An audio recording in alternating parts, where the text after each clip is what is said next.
დღეს ტყეში მხიარულება ზაქარია და ქეთევანის ქორწილია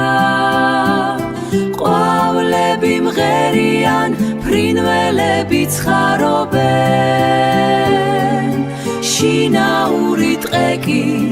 მათ ყურს უგდებს დატკბება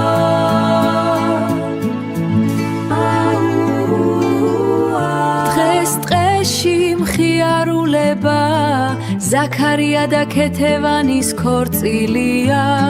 ყვავლები მღერიან ფრინველები ცხარობენ შინაური ტყე კი მათ ყურს უგდებს დატკბება მზის სხივები ოქროს ფარდას ხატავენ და მარადიულ სიყვარულს ჩუქნიან